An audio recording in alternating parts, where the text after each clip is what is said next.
So hello positive people, welcome to our another video. तो इस lecture में अपन क्या बात करने वाले हैं, ये लेक्चर है अपना कोलिजन का फोर्थ लेक्चर कह सकते हैं। इस लेक्चर में अपन पूरे कोलिजन इन 2D के बारे में या फिर ऑब्लिक कोलिजन के बारे में बात करने वाले हैं। ठीक है, तो ऑब्लिक कोलिजन बेसिकली होता क्या है, ठीक है, if the velocity of colliding mass are not linear then known as oblique collision. तो अभी तक अपन देखे कि एक मास था, दूसरा मास था, ऐसे टकराते थे, दोनों सीधा सीधा जिस लाइन में टकराते थे उसी लाइन में निकल जाते थे।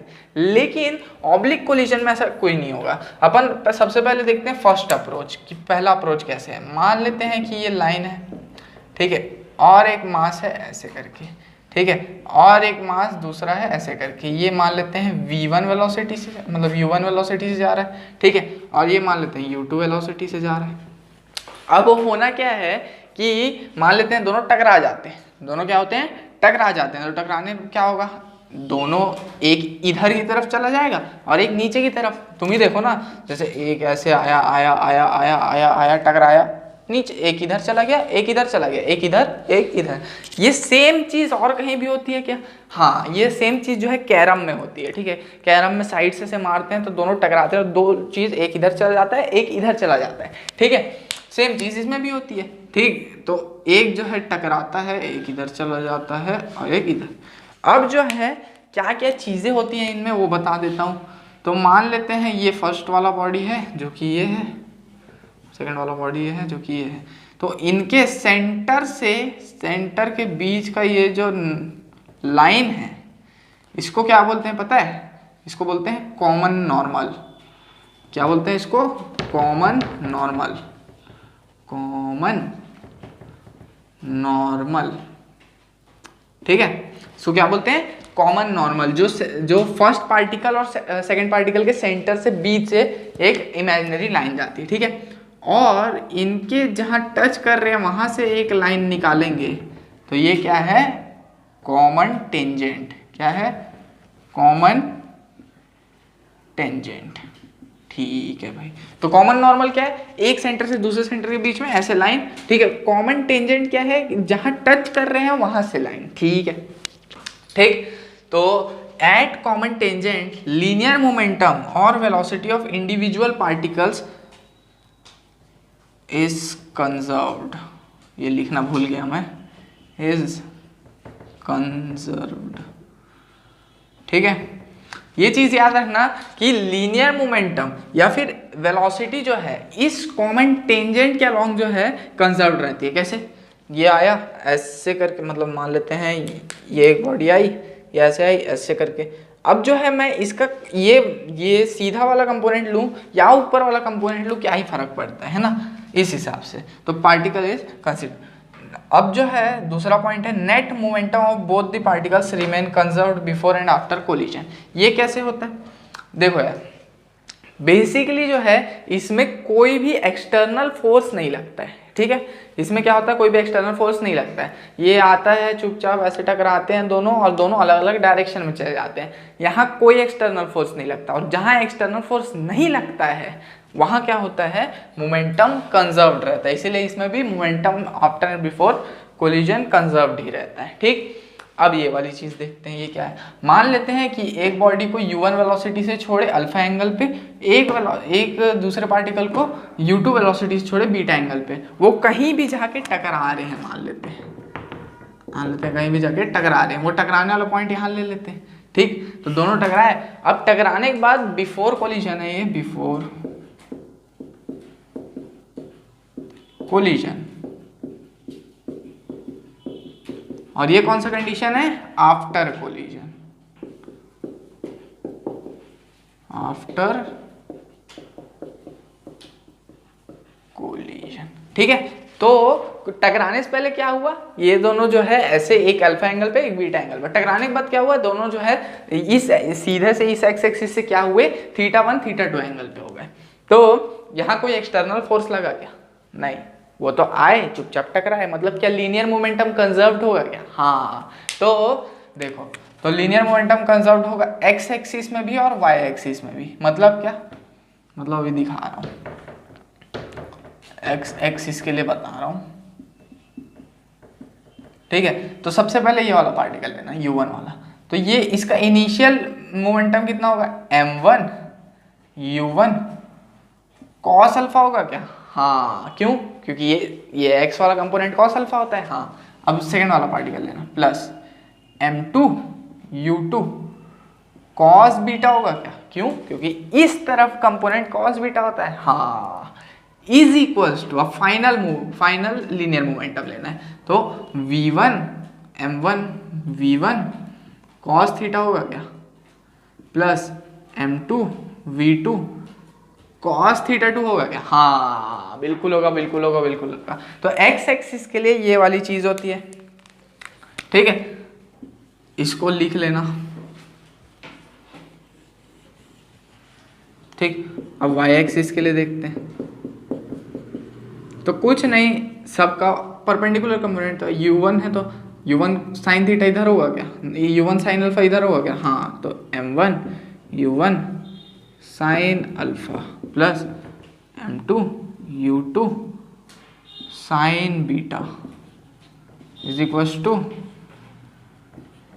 m1 v1 sine theta 1 plus m2 v2 sine theta 2, ठीक है। ये जो है बेसिकली अपना y एक्सिस में इक्वेशन बनता है, ठीक ठीक। अब जो है मैं एक चीज और बताने वाला हूँ, क्या? कोफिशिएंट ऑफ रेस्टिट्यूशन का क्या हिसाब है उसमें वो बताता हूँ। तो E is equals to basically कुछ नहीं होता इसमें होता है v2x माइनस v1x, मतलब क्या, final velocity of second particle in x component minus final velocity of first particle in x component upon upon u1x minus u2x। अब इसमें x का कंपोनेंट ही क्यों लेते हैं? क्योंकि इजी पड़ता है x के कंपोनेंट में जो है अपने को मेजर करना, ठीक है।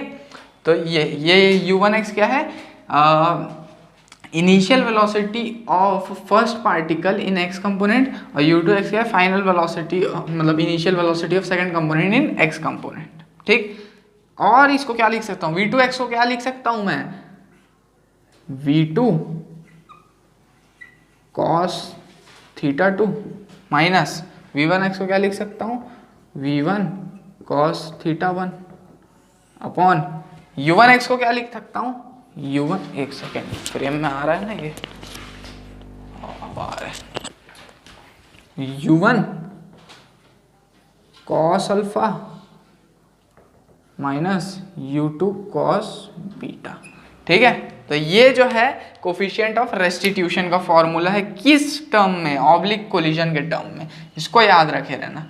ये कहाँ से आया, कुछ नहीं, कोफिशिएंट ऑफ रेस्टिट्यूशन अपन पहले निकाले थे, किसके लिए निकाले थे, एक्स कंपोनेंट के लिए, मतलब सब पार्टिकल इधर ही जा रहे थे, ठीक है। लेकिन इसमें सब पार्टिकल इधर नहीं जा रहे, दोनों टकराने के बाद ऐसे हो जा रहे हैं, तो अपन कुछ नहीं कर रहे, इस तरफ वाला कंपोनेंट ले रहे हैं कोफिशिएंट ऑफ रेस्टिट्यूशन का, बस, ठीक है। इसका ले लो, पूरे का स्क्रीनशॉट मिटाता हूँ इसको, फिर आगे की बात करते हैं।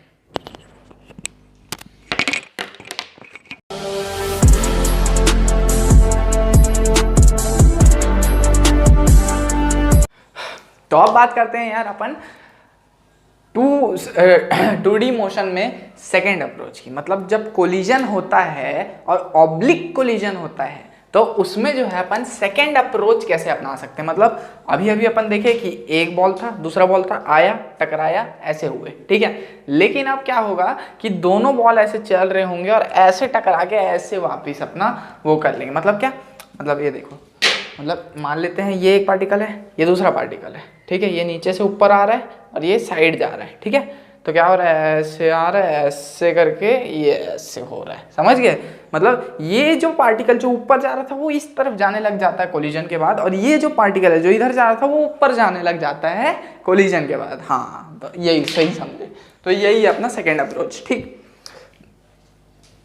अरे भाई तो देखो, जब ये दोनों टकराएंगे तो ये ए है, ठीक है, और ये बी है, ठीक। तो जब ये दोनों टकराएंगे तो ऐसे टकराएंगे कुछ, ठीक। तो मान लेते हैं ये इसका वेलोसिटी va था इनिशियली, और फाइनली क्या होगा, ये जो है इधर की तरफ चलने लग जाएगा तो va डैश हो जाएगा, ठीक है। और इसका वेलोसिटी किधर था, इधर था vb, और ये किधर चलने लग जाएगा, वी बी डैश ऊपर की तरफ चलने जाएगा। अच्छा, तो ये बात है, ठीक।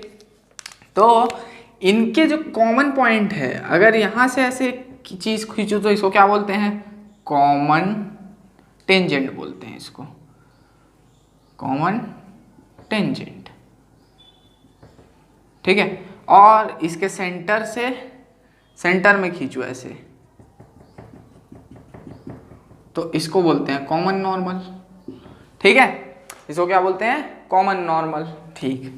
तो देखो इसको मैं एन एक्सिस भी बोल सकता हूँ, कॉमन नॉर्मल वाले एक्सिस को, और इसको मैं टी एक्सिस भी बोल सकता हूँ, कॉमन टेंजेंट वाले एक्सिस को, ठीक है, ठीक है। तो momentum and velocity along T axis is conserved, hence T component of velocity each particle remains unchange. मतलब ये ऐसा क्यों बोला, ठीक है। Momentum and velocity along T axis कौन सा है, ये वाला, ठीक है। तो इस वेलोसिटी का मैं ये वाला कंपोनेंट ले लूँ और इस वेलोसिटी का ये वाला कंपोनेंट ले लूँ, क्या ये दोनों सेम होगा? तुम लोग सोचोगे होगा क्या? हाँ बिल्कुल होगा। क्यों होगा? क्योंकि कोई एक्सटर्नल फोर्स नहीं लग रहा है, कहीं कोई एक्सटर्नल फोर्स नहीं लग रहा, तो किसी भी एक एक्सिस के अलोंग ढाल दो और सबको इक्वल बता सकते हो। क्यों? क्योंकि कोई भी एक्सटर्नल फोर्स नहीं लग रहा, वो दोनों आके अपने आप टकरा रहे हैं, ऐसा वाला हिसाब हो रहा है। तो यहाँ पे मैं ये बोल सकता हूँ कि velocity of A along t axis is equals to velocity of a after collision along t axis। तो v a डैश क्या है, velocity of A after collision है ना, ये बोल सकता हूँ, या फिर ये भी बोल सकता हूँ v b along t axis is equals to v b dash along t axis, ठीक है। दोनों ही कंडीशंस गलत नहीं है, ठीक है, दोनों ही कंडीशंस एकदम सही है, ठीक। अब इसकी बात करता हूँ, ये क्या है, total momentum of two particle is conserved along N axis. देखो तो टी एक्सिस में जब लग सकता है तो एन एक्सिस में भी लग सकता है क्या? हाँ बिल्कुल लग सकता है। क्यों? क्योंकि कोई एक्सटर्नल फोर्स नहीं लग रहा है, वो दोनों अपने आप आगे टकरा रहे हैं। तो अपन किसी भी एक्सिस में कोई भी चीज़ कंजर्व करा सकते हैं, मोमेंटम और वेलोसिटी जैसी चीज़ है, ठीक है। तो इस वेलोसिटी को इधर ले लो, ठीक है, और इस वेलोसिटी को इधर ले लो, तो क्या इनका मोमेंटम सही रहेगा? हाँ, तो इनिशियल का मोमेंटम हो जाएगा M A V A plus M B V B is equals to M A V A dash plus M B V B dash. सब किसके अलोंग है? नॉर्मल एक्सिस के, या फिर एन एक्सिस के अलोंग, एन एक्सिस, सबको N axis, ठीक है। सब किसके अलोंग है? एन एक्सिस, तो सबको एन एक्सिस के अलोंग लेना पड़ेगा। अब कोफिशिएंट ऑफ रेस्टिट्यूशन का फॉर्मूला आता है, तो इस कंडीशन में, इस अप्रोच में कोफिशिएंट ऑफ रेस्टिट्यूशन का फॉर्मूला होता है v2 dash along normal axis minus v1 dash along normal axis upon v1 along normal axis minus v2 along normal axis, ठीक है। ये होता है v2 डैश क्या है, या फिर वी बी होगा यार, v2 नहीं, वी बी डैश बोल सकते हैं, इसको वी ए डैश बोल सकते हैं, इसको वी ए बोल सकते हैं, इसको वी बी बोल सकते हैं, ठीक है। तो V B dash along normal axis क्या होगा? इस तरफ, ये minus V A dash along normal axis इस तरफ। हाँ ये तो सही है, क्योंकि ये इस डायरेक्शन में और ये इस डायरेक्शन में, तो ऊपर वाला तो सही है, ठीक है। V A along normal axis किधर होगा? इधर की तरफ। और V B along normal axis किधर होगा? इधर की तरफ। ये भी सही है क्योंकि दोनों अपोजिट है, इसलिए नेगेटिव। इसीलिए जो है कोफिशिएंट ऑफ रेस्टिट्यूशन का फॉर्मूला क्या आया ऐसे। और नॉर्मल चीज़ में क्या होता था formula? v2 minus V1 upon u1 minus u2। यही चीज़ जो है थोड़ा सा घुमा फिरा के ये लिखा गया है, ऐसे लिखा गया है। किस एक्सिस के अलोंग लिखे हैं? इस नॉर्मल एक्सिस के अलोंग। क्यों लिखे हैं? क्योंकि कोलिजन जो है सिर्फ एक ही एक्सिस को फॉलो करता है, कोई एक ही एक्सिस होना चाहिए, लेकिन यहाँ कोलिजन जो है 2 डायमेंशनल हो रहा है। और ये कोफिशिएंट ऑफ रेस्टिट्यूशन का फॉर्मूला 1 डायमेंशनल के लिए एक्सप्लेन था। तो इसीलिए अपन एक नॉर्मल एक्सिस ले लिए जिसमें अपन दोनों जो वेलोसिटीज़ हैं उनको ढाल सके और जो है अपन एक फॉर्मूला बना सके। समझ गए? होप तुम लोग समझदार हो, समझ गए होगे। अब क्वेश्चन दिखाता हूँ तुम लोग को, तो इसका तुम लोग स्क्रीनशॉट ले लो, ठीक है। अब इसको मैं मिटाता हूँ और क्वेश्चन दिखाता हूँ, ठीक।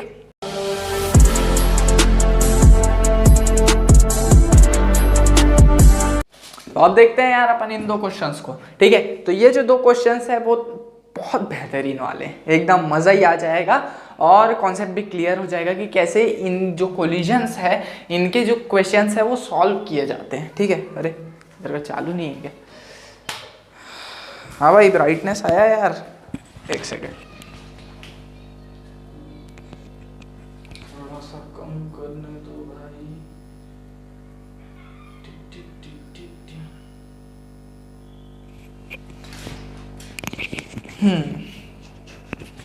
तो कोलिजन के क्वेश्चंस कैसे बनते हैं वो देखेंगे बेसिकली, ठीक है। तो सबसे पहले ये चीज़, ठीक। तो ये क्या बोलता है कि एक जो बिफोर कोलिजन या बीसी मतलब बिफोर कोलिजन, तो कोलिजन के पहले क्या हुआ कि एक 1 किलो का पार्टिकल था, वो 10 मीटर पर सेकंड से झुनझुन झुनझुन झुनझुन झुनझुन करके जा रहा है, ठीक है। चुपचाप जा रहा है, ये इसको टकराया, ये स्टेशनरी है, ये 10 मीटर पर सेकंड से झुनझुन झुनझुन झुनझुन झुनझुन करके जा रहा है। अब जो है ऐसे करके टकराए इन लोग, टकराने के बाद दोनों 45 डिग्री के एंगल से ऐसे चले गए ऐसे करके, ठीक है। आफ्टर कोलिजन है ये, ठीक। अब पूछा है find velocity of A and B after collision, मतलब ये वी ए और वी बी की वैल्यू बतानी है अपने को, सीधी सीधी बात। तो अपन पहला वाला केस सॉल्व करते हैं, सॉल्यूशन पहला, ठीक है। तो मैं कैसे सोच सकता हूँ अब इस चीज़ को, ठीक है, ये मेरे ऊपर है। तो सबसे पहले जो है इन लोग जब टकराए हैं तो एक इधर जा रहा है, एक इधर जा रहा है। मान लेते हैं मैं जो हूँ दोनों को पहले एक्स एक्सिस में रिजॉल्व करके देख लूँ और फिर दोनों को वाई एक्सिस में रिजॉल्व करके देख लेता हूँ और उनका मोमेंटम कंजर्व कर देता हूँ। तो सबसे पहले एक्स एक्सिस में मोमेंटम कंजर्वेशन लगाता हूँ, एक्स एक्सिस में कंजर्वेशन ऑफ लीनियर मोमेंटम, ठीक है। तो इनिशियली कितना था m1 u1 जो कि 1/10 है प्लस m2 u2 2 इंटू, लेकिन वेलोसिटी तो 0 है यहाँ पे तो ये इसको नहीं लेंगे तो ये 10 नेग्लेक्ट हो गया, is equal to m1 v1 तो 1 into V A into cos 45 भी लेना पड़ेगा। क्यों लेना पड़ेगा? क्योंकि अपन जो कंजर्वेशन ऑफ लीनियर मोमेंटम है वो एक्स एक्सिस के अलॉन्ग लगा रहे हैं। तो M A V A cos 45 plus M B V B cos 45, that's the whole thing, okay. So here MA is 1 kg and MB is 2 kg and we don't know the value of VA and VB, so how can we find it? So we make two equations and from that two equations we try to get the values of VA and VB, okay। हो भारी English बोल लेते हैं यार थोड़ा थोड़ा गरीब लोग। तो MA कितना है भाई साहब, 1 किलो है तो 1 इंटू वी ए कितना था नहीं पता, कॉस 45 कितना है √2 तो √2 प्लस वी बी नहीं 2 times of V B by √2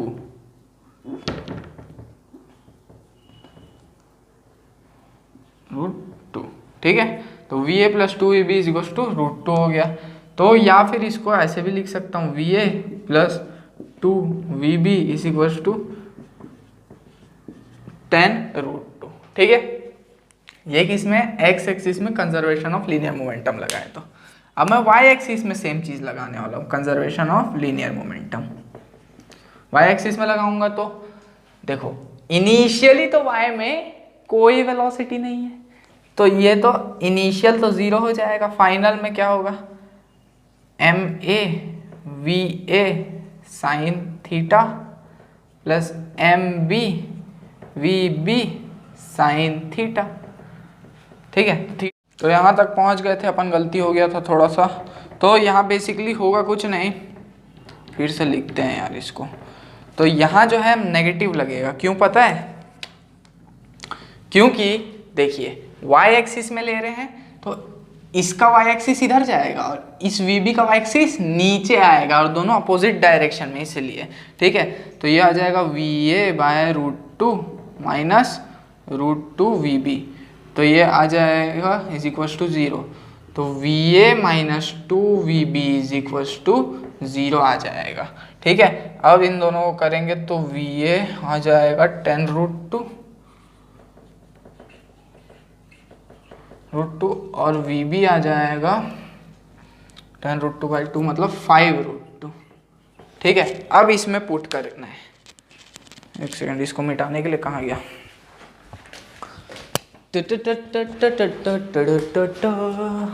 अब इसमें पुट करना है ना, मेरे को माफ़ कर देना इस गलती के लिए। ठीक, तो E इज इक्वल्स टू क्या आ जाएगा? VB cos 45। VB कितना है भैया? 5√2 और cos 45 होता है √2, तो 5 लिख सकता हूँ माइनस। VA कितना है? 10√2, तो ये सीधा 10 हो जाएगा अपॉन U कितना है? 10, तो ये हाफ हो जाएगा। अब तुम लोग बोलोगे ये तो नेगेटिव में आ रहा है। E कभी नेगेटिव में होता ही नहीं है, इसीलिए हर बार इसका वैल्यू पॉजिटिव ही रहेगा, इसलिए हाफ ही लिया जाता है कोफिशिएंट ऑफ रेस्टिट्यूशन का फॉर्मूला। तो इसको जो है तुम लोग नोट कर लो, मैं वो वाला बताता हूँ। तो कैसे करोगे? चलो इसका स्क्रीनशॉट ले लो, मिटाता हूँ इसको मैं। 1 2 3, इसको मिटा रहा हूँ।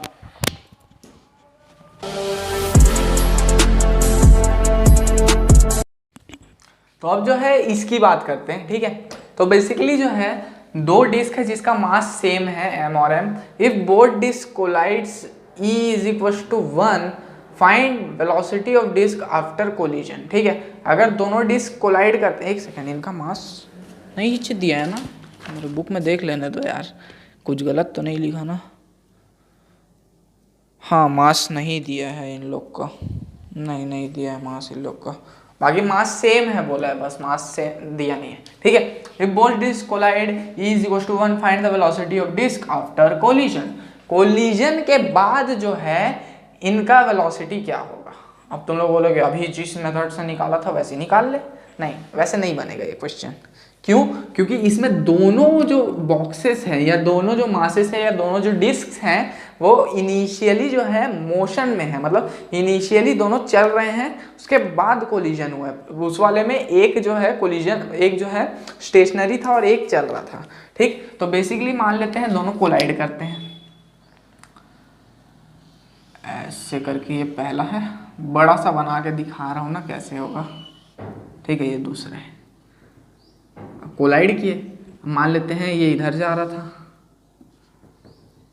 और ये इधर जा रहा था, ये UA वेलोसिटी से, ये UB वेलोसिटी से। इनके नॉर्मल एक्सिस से ये लोग कितना एंगल बना रहे थे? तो दोनों भाई नॉर्मल एक्सिस से मान लेते हैं थीटा बना रहे हैं। ठीक है, कोई दिक्कत परेशानी तकलीफ नहीं, कुछ भी नहीं। ठीक, तो अगर जो है मैं इसको एक्सटेंड कर दूँ तो मतलब ये वाला एंगल भी थीटा होगा, कोई दिक्कत परेशानी तकलीफ नहीं है। और क्या है? अच्छा, कोलिजन ऐसे नहीं होगा, सॉरी गलती से गलत बन गया डायग्राम। कैसे गलत बन गया? बन तो सही रहा था, लेकिन बेसिकली हुआ क्या है यहाँ पे, ये देखो,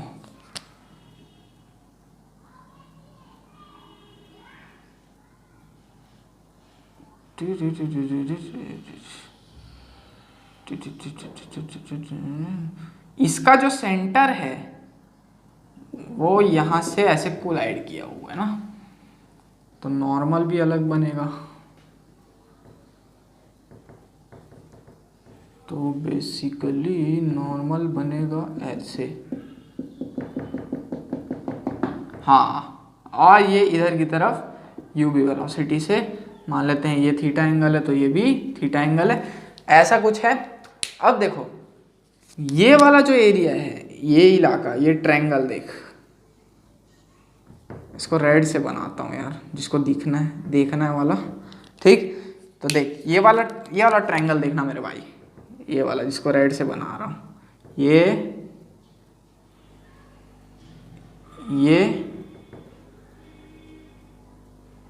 और ये ट्रायंगल देखना। तो ये थीटा है तो क्या ये भी थीटा होगा क्या? हाँ, ठीक है।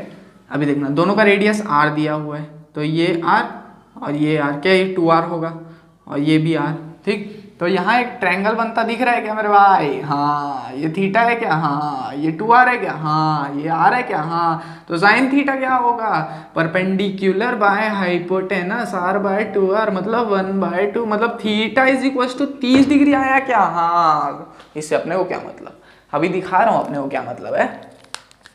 ठीक, तो इतना तो कहानी समझ गए। अब देखो इसको नॉर्मल एक्सिस बोलते हैं, और जो मिल रहा है वहां से एक एक्सिस खींचोगे ऐसे करके तो इसको टेंजेंट एक्सिस बोलते हैं। ठीक है, तो दोनों का जो नॉर्मल एक्सिस है, मतलब दोनों का जो टेंजेंशियल एक्सिस है वो किधर होगा? अगर नॉर्मल एक्सिस ऐसे है तो इसके परपेंडिकुलर होगा। हाँ, तो क्या मैं इसका साइन का कंपोनेंट लूंगा यूबी का तो उसका टेंजेंशियल एक्सिस में वेलोसिटी आ जाएगी। हाँ, तो यूबी टेंजेंशियल क्या मैं यूबी साइन 30 लिख सकता हूँ क्या? 30 क्यों? क्योंकि थीटा तो 30 है, तो यूबी कितना है मेरे पास? यूबी है 4, तो 4 इंटू साइन 30 मतलब हाफ, मतलब 2। और यू ए टेंजेंट की तरफ लिखूंगा तो यू ए साइन 30 लिख सकता हूँ क्या? हाँ बिल्कुल। तो ये क्या आ जाएगा? You into half, U A into half, मतलब ये 4 हो जाएगा क्या? हाँ। अभी मैं क्या निकाला हूँ? इस वेलोसिटी का कंपोनेंट इस टेंजेंट कहलाऊं, और इस वेलोसिटी का कंपोनेंट इस टेंजेंट कहलाऊं, मतलब टेंजेंट कहलाऊं निकाला हूँ, ये समझ लो। क्यों निकाल रहा हूँ? क्योंकि मेरे को पूछा है वेलोसिटी ऑफ ए, तो velocity of A is equal to होता है root over velocity of A at normal का square plus velocity of A at tangent का स्क्वायर। ठीक है, ये होता है। तो velocity of A at tangent क्या आया है मेरे पास? ये 4 आ गया है। तो वेलोसिटी एट ए नॉर्मल भी निकालूंगा, फिर ये वेलोसिटी ऑफ ए आ जाएगा। सेम ऐसी वी बी के लिए भी है, root over U B normal का square plus U B tangent का स्क्वायर। ठीक है, ये ऐसा होगा। ठीक है, ऐसा टाइप का हिसाब कुछ रहता है। तो अब नॉर्मल का कैसे निकालेंगे? तो उसके लिए जो है अपन क्या करेंगे, नॉर्मल वाला कंपोनेंट लेंगे बेसिकली। तो ठीक है, ऐसे इस तरफ वाला कंपोनेंट लेंगे, ये वाला, और इसका ये वाला, और कंजर्वेशन ऑफ लीनियर मोमेंटम लगा देंगे उसमें, सीधी सी बात। ठीक, तो कंजर्वेशन ऑफ लीनियर मोमेंटम लगेगा ना, एक सेकेंड, हाँ हमको देख लेने दो। तुम मुझसे रूठ जाओगी दीदी,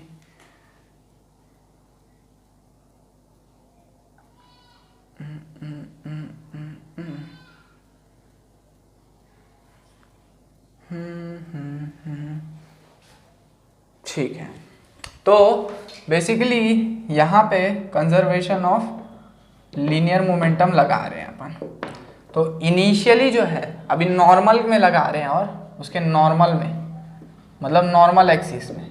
ठीक है, तो नॉर्मल एक्सिस में initially U A sine, U A normal, हाँ यू ए कॉस थीटा होगा क्या? तो U A cos theta plus U B sine theta is equals to क्या? V A normal plus V B normal लिख सकता हूँ क्या? हाँ बिल्कुल लिख सकता हूँ यार। ठीक है, और यू ए कॉस थीटा कितना है? तो ये हो जाएगा, थीटा तो 30 डिग्री दिया है, और यू ए कितना दिया है? 8, तो 8 इंटू कॉस 30 होता है √3/2 प्लस यू गया 4 इंटू साइन 30 होता है, साइन 30 होता है 1/2। तो ये V A plus V B, दोनों नॉर्मल वाला ना, नॉर्मल वाला, तो ये 2 टाइम्स हो जाएगा, 4 टाइम्स हो जाएगा, तो ये हो जाएगा 4√3 plus 2 is equals to V A normal plus V B normal. ठीक है, बिल्कुल ठीक है। तो ये तो एक इक्वेशन हुआ। अब दूसरा इक्वेशन क्या है? अपने को ई कोफिशिएंट ऑफ रेस्टिट्यूशन 1 दिया हुआ है, तो ये हो जाएगा वी बी, मतलब सेकेंड का वेलोसिटी फाइनल वाला। तो यहाँ पे V B normal minus V A normal upon u1, मतलब यू ए कॉस थीटा, मतलब 4√3 माइनस 2 जो है वो दिया हुआ है। कैसे? यू ए कॉस थीटा आता है यहाँ पे, और यहाँ minus U B sine theta. ठीक है, क्यों आता?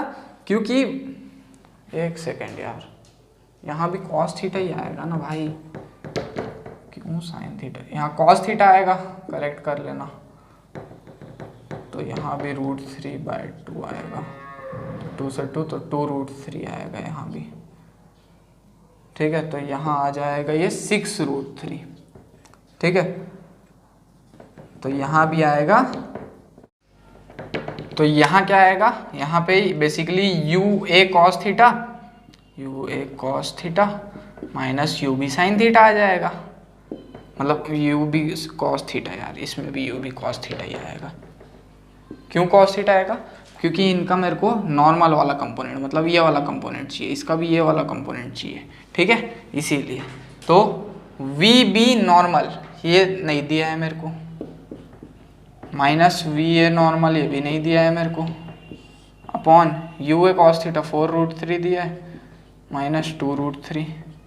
तो ये इसको इधर ले आऊँगा तो 2√3 is equal to V B normal minus V A normal आ जाएगा, ठीक है। अब ये जो इक्वेशन 2 आया है इसको 1 के साथ भिड़ा दो, कहाँ है 1 के साथ भिड़ा दो, तो V A normal cancel, V B normal 2 times हो जाएगा और ये 8, तो वी बी नॉर्मल जो है वो आ जाएगा 4√3 और वी ए नॉर्मल जो है वो आ जाएगा 2√3 आएगा ना,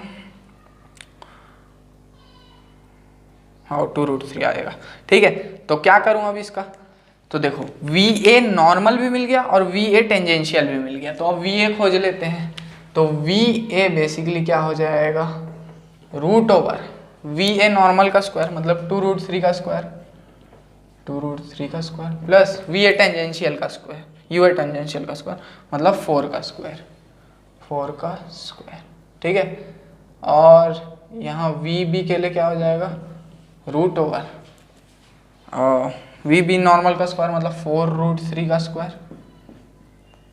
प्लस वी ए टेंजेंशियल का स्क्वायर, तो ये हो जाएगा, कहाँ गया, हाँ वी बी टेंजेंशियल का स्क्वायर, हाँ 2, तो 2 का स्क्वायर। देखो ये आएगा बेसिकली अपना जो है फाइनल वेलोसिटी, इसका आंसर। देख रहे हो, इसके लिए इतना ताम झाम करना पड़ा, बताना पड़ता है यार, क्या करूं, कभी कभी मैं भी कंफ्यूज हो जाता हूं, ठीक है। इसका स्क्रीनशॉट ले लो, इसको मिटाते हैं फिर अपन, ठीक है।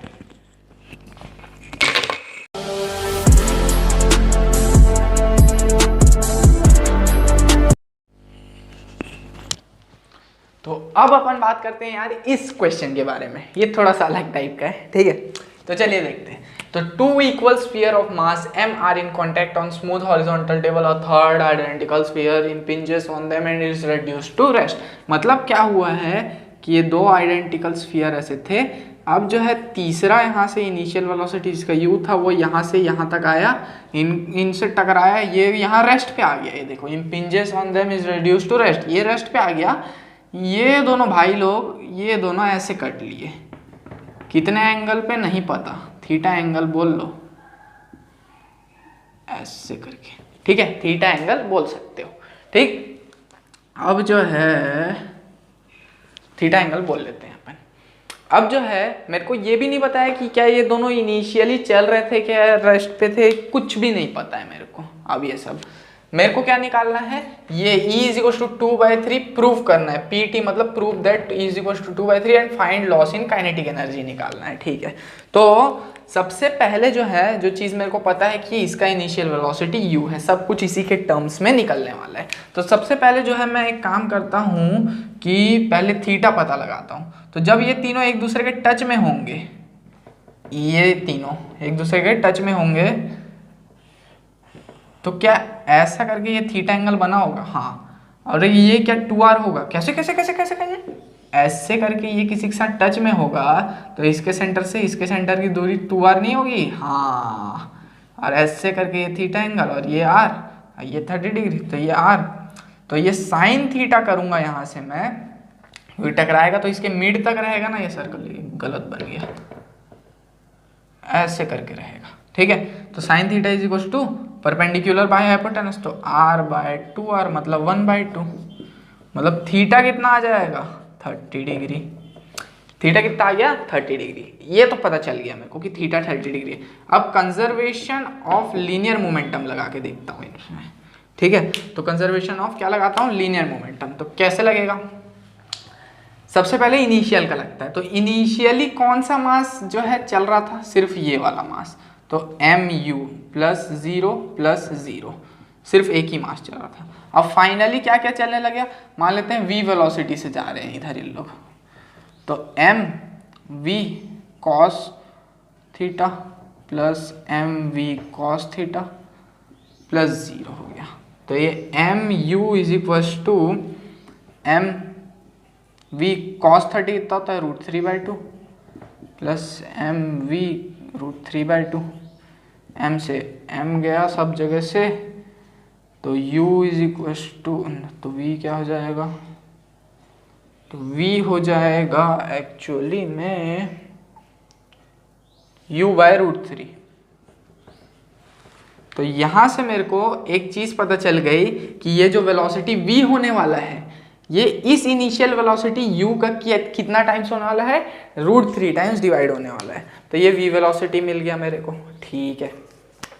अब मेरे को इन दोनों की इनिशियल वेलोसिटी पता है क्या, नहीं पता यार, लेकिन जब इन दोनों ऐसे जाना चालू करेंगे, ठीक है, तो देखो इन दोनों की इनिशियल वेलोसिटी तो नहीं पता मेरे को, लेकिन मैं निकाल सकता हूँ क्या, कैसे निकाल सकता हूँ।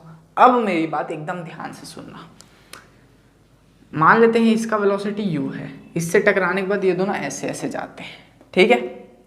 तो जब ये दोनों ऐसे ऐसे जाने लगे तो क्या इनका initial velocity u cos theta ले सकता हूँ क्या मैं, हाँ कैसे, मैं इनिशियली ये सोच लेता हूँ ना कि ये दोनों किसी वेलोसिटी से चल रहे थे और उसी को मैं u cos थीटा ले लिया।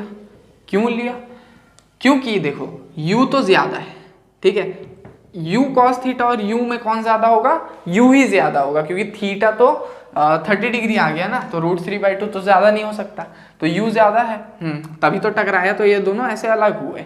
तो क्या इसका initial velocity u cos theta ले सकता हूँ, हाँ। तो इस हिसाब से e कोफिशिएंट ऑफ रेस्टिट्यूशन हिसाब से v2 कौन सा, final velocity minus initial velocity जो कि 0 है, मतलब after collision initial velocity upon u1 minus u2, ये भी 0 है। क्यों, क्योंकि दोनों पार्टिकल जो टकराए ही नहीं है वो चिपके हुए, ठीक है। ये क्यों 0 है, क्योंकि ये रेस्ट पे आ गया है, ये वाला रेस्ट पे आ गया है आखिरी में, इसीलिए ये 0 है, ठीक है। और ये क्यों 0 है, क्योंकि ये दोनों ऐसे अलग से चल रहे थे ना, चिपक के, ठीक है। तो E इज इक्वल टू क्या आ जाएगा, v2/u1 आ जाएगा क्या, हाँ। अब v2 क्या है, ये चीज जो है ये v2 है, फाइनल वेलोसिटी v, तो इसको मैं u/√3 लिख देता हूं, और अपॉन u1 को क्या लिख सकता हूं मैं, अभी बताया ना, u cos थीटा या फिर √3u/2, क्योंकि cos थीटा 30 डिग्री, तो √3/2 ही होगा। तो u से u गया, √3 नीचे 2 ऊपर, तो यह जाएगा 2/3 हो जाएगा। तो यहां से ये 2/3 प्रूफ हो गया है ये, ठीक है। अब लॉस इन काइनेटिक एनर्जी निकालते हैं। तो काइनेटिक एनर्जी का लॉस मतलब इनिशियल माइनस फाइनल कर देना है, तो हाफ mu² माइनस हाफ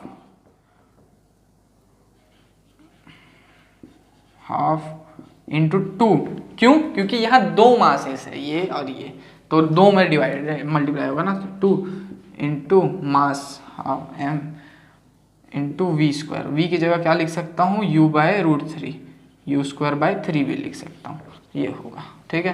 तो ये हो जाएगा mu²/2, ये 2 से 2 गया, और ये हो जाएगा माइनस mu²/3, तो ये हो जाएगा 3 2 से 6, नीचे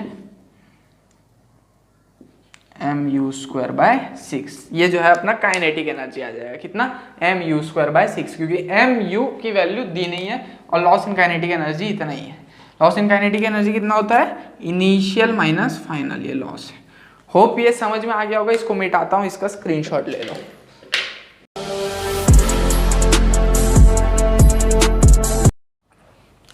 तो अब यार बात करते हैं इस क्वेश्चन की, ठीक है। ये अपना इस लेक्चर का आखिरी क्वेश्चन होने वाला है, 2D का ही था ये लेक्चर पूरा का पूरा, ठीक है। तो इसको अपन अभी देख लेते हैं क्या है हिसाब है इसका। तो इसमें कुछ ऐसा एक गाड़ी टाइप का दिया है जिसका मास है बड़ा वाला m। अगर कोई एक छोटा सा मास m है जो यहाँ पे आके लग रहा है थीटा एंगल पे, the collision is perfectly inelastic, मतलब ये जो मास m है यहाँ के चिपक जाने वाला है। Find the velocity of wedge after collision. इतना सिंपल क्वेश्चन, छी छी छी छी। तो देखो अपन यहाँ लगाएंगे initial momentum is equal to final momentum, क्योंकि कोई एक्सटर्नल फोर्स नहीं लग रहा है, ठीक है। तो इनिशियल मोमेंटम क्या है भैया, तो ये है छोटा वाला mass into velocity v not, और फाइनल मोमेंटम बड़ा वाला मास प्लस छोटा वाला मास इनटू v। यही है ना भाई, है कि नहीं। तो velocity of wedge after collision, तो वेलोसिटी ऑफ वेज v है, तो v is equal to m v not by बड़ा वाला मास m प्लस छोटा वाला मास m। तो लीजिए भैया एक वेलोसिटी आ गई मेरे पास, यही तो वेलोसिटी है। दूसरा क्या बोलता है, change in kinetic energy of system. Change in kinetic energy नहीं आता क्या तुम लोग को, kinetic energy final minus kinetic energy initial. तो काइनेटिक एनर्जी फाइनल कितना हो जाएगा, half m v square. v कौन सा, ये वेज का v, तो v square minus half m v not का स्क्वायर। लीजिए तो ये हो जाएगा v किस जगह, ये जो v दिया है उसकी जगह ये v डाल देना, तो ये हो जाएगा half m square v not square plus बड़ा वाला m प्लस छोटा वाला m का whole square minus half m v not का स्क्वायर। तो लीजिए आ गया, इतना है अपना चेंज इन काइनेटिक एनर्जी। बहुत गंदा क्वेश्चन था, ठीक है। होप ये लेक्चर क्लियर होगा, होप ये क्वेश्चन क्लियर होगा। आशा करता हूँ तुमको ये लेक्चर समझ में आ रहे होंगे। बहुत कम लोग यहाँ तक आते हैं आखिरी तक, मतलब बहुत ज़्यादा कम लोग, ठीक है। तो तुमको पसंद आ ही रहा होगा, यहाँ तक आए हो मतलब, ठीक है। तो मिलते हैं यार अपने अगले लेक्चर में, तब तक के लिए धन्यवाद। तुम लोगों को क्या लगा लेक्चर इतने आसानी से ख़त्म हो जाएगा? ऐसा थोड़ी होता है, मैं तो ऐसी मजाक कर रहा था। लेक्चर अभी थोड़ा सा बाकी है, ठीक है। तो अभी अपन पढ़ने वाले इम्पैक्ट पैरामीटर के बारे में। तो मैं सोच रहा हूँ यार इतना जल्दी लेक्चर कैसे ख़त्म हो गया अचानक से, ठीक है। तो इम्पैक्ट पैरामीटर के बारे में पढ़ने वाले थे। इम्पैक्ट पैरामीटर होता क्या है, सबसे पहले ये समझ लेते हैं। तो the distance between two lines of motion of particle between collision, then the two particle will go in perpendicular direction.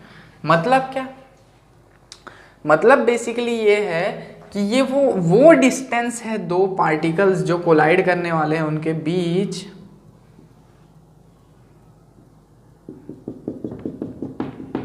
पहला ये मान लेते हैं, दूसरा ये यहाँ पे रखा हुआ है, कोलाइड करने वाला है, ठीक है। तो बेसिकली ये वो डिस्टेंस है दो लाइंस ऑफ मोशन के बीच कोलिजन से पहले, then the two particles will go in perpendicular direction. मतलब टकराने के बाद मान लेते हैं एक इधर की तरफ गया और एक इधर की तरफ गया, तो ये जो है वो परपेंडिकुलर होगा, मतलब ये जो है 90 डिग्री होगा सिर्फ इसी कंडीशन में। तब क्या होगा, ये जो डिस्टेंस है ये इम्पैक्ट पैरामीटर कहलाएगा, इम्पैक्ट पैरामीटर। अच्छा, तो क्या दूसरे कंडीशंस में नहीं कहलाएगा? मतलब अगर ये दोनों टकराए और टकराने के बाद दोनों 90 डिग्री से ना जाके 60 डिग्री से गए, तो अगर 60 डिग्री से गए तो ये डिस्टेंस इम्पैक्ट पैरामीटर नहीं कहलाएगा। ये डिस्टेंस इम्पैक्ट पैरामीटर, इनके सेंटर्स के बीच का ये जो डिस्टेंस है लाइंस के बीच का, ये तभी इम्पैक्ट पैरामीटर कहलाएगा जब वो दोनों 90 डिग्री पे जाएंगे। 90 डिग्री पे, समझ गए? अरे भाई, जब वो दोनों क्या होगा 90 डिग्री पे जाएंगे, 90 डिग्री ऐसे करके, ठीक। हाँ ठीक है। तो ये जब 90 डिग्री पे होंगे तो इम्पैक्ट पैरामीटर कहलाएगा। हाँ ठीक है। When two identical bodies have a oblique elastic collision, then two particles will go in perpendicular direction। ठीक है। अगर दो आइडेंटिकल बॉडी है जिनका मास सेम है, ठीक है, उनका ऑब्लिक इलास्टिक कोलिजन हो रहा है। इलास्टिक कोलिजन मतलब उनका काइनेटिक एनर्जी इनिशियल और काइनेटिक एनर्जी फाइनल दोनों सेम है, ठीक है, इलास्टिकली कोलाइड कर रहे हैं, वो भी ऑब्लिकली ही, ठीक है। Then the particle will go in perpendicular direction, मतलब ऑब्लिक होना चाहिए और इलास्टिक कोलिजन होना चाहिए, और वो दोनों पार्टिकल क्या होंगे, परपेंडिकुलर डायरेक्शन में जाएंगे, ठीक है। इस कंडीशन को याद रखे रहना, ठीक है। The colliding balls of same mass in an elastic direct impact interchange their velocity। ठीक है, देखो अगर दो सेम मास के हैं, एक जो स्टेशनरी रहता है ऐसे टकराते हैं ना, तो ये दोनों अपना वेलोसिटी इंटरचेंज कर लेते हैं, ये भी याद रखना इम्पैक्ट पैरामीटर के समय। ठीक है, अब मैं ये इम्पैक्ट पैरामीटर का घटिया सा क्वेश्चन दिखाता हूँ। यह बोलते हैं a disc collides elastically with another identical disc, मतलब इलास्टिक होना चाहिए हाँ, और ऑब्लिक होना चाहिए। क्या ये इलास्टिकली कोलाइड कर रहा है? हाँ। क्या ऑब्लिकली भी कोलाइड करेगा? हाँ, क्योंकि दोनों 2D में जाएंगे। ठीक है, तो मतलब मेरे को ये पता चल गया कि ये दोनों जो है 90 डिग्री पे जाने वाले हैं टकराने के बाद। ठीक है, पहले ही पता चल गया ये। एक सेकेंड, तो direction of motion of 2D angle, तो ये एक एंगल थीटा बना रहा है, यहाँ दोनों टकराएंगे, उसके बाद एक थीटा एंगल से जाएगा, एक फाई एंगल से जाएगा। अपने को थीटा और फाई निकालने बोला है, तो मान लेते हैं ये दोनों टकरा गए हैं ऐसे करके। ठीक है, ये दोनों टकरा गए हैं, तो ये डिस्टेंस जो है √3r है, ये डिस्टेंस 2r है। ये एंगल क्या होगा फिर? क्या ये एंगल जो है ऐसे करके आएगा जो, वो फाई होगा क्या? बिल्कुल। ठीक है, तो sine phi is equals to perpendicular जो कि है √3r बाय हाइपोटेनस जो कि है 2r, तो √3/2 लिख सकता हूँ क्या? हाँ, तो फाई को क्या मैं 60 डिग्री लिख सकता हूँ क्या? ठीक है, लिख सकता हूँ। तो फाई तो मिल गया, थीटा कैसे मिलेगा? तो देखो यार, ये ऑब्लिकली भी इससे टकरा रहा है और इलास्टिकली भी इससे टकरा रहा है, तो ये दोनों जो है 90 डिग्री पे जाना कंफर्म है। तो theta plus phi is equals to 90 degree होगा, और फाई मेरे को मिल चुका है 60, तो 90 माइनस 60, थीटा जो है वो 30 डिग्री होगा। समझ गए? तो क्या कंडीशन चाहिए 90 डिग्री जाने के लिए? ऑब्लिकली टकराना चाहिए और इलास्टिकली टकराना चाहिए, मतलब काइनेटिक एनर्जी इनिशियल और फाइनल दोनों सेम होंगे, मतलब इलास्टिकली टकराएगा और ऑब्लिकली टकराएगा तो दोनों परपेंडिकुलर डायरेक्शन में जाएंगे, हमेशा याद रखना। और जब भी परपेंडिकुलर डायरेक्शन में जाएंगे तो ये डिस्टेंस इम्पैक्ट पैरामीटर होगी। तो इसमें इम्पैक्ट पैरामीटर क्या चीज़ है? ये √3r जो है इसका इम्पैक्ट पैरामीटर है। समझ गए? होप ये चीज़ क्लियर हो गई, ये वाला पार्ट पूरा। ठीक है, इसको मिटाता हूँ। अब एक चीज़ और दिखानी है, वो भी देख लेना। चलो इसका स्क्रीनशॉट मार लो तुम लोग। एक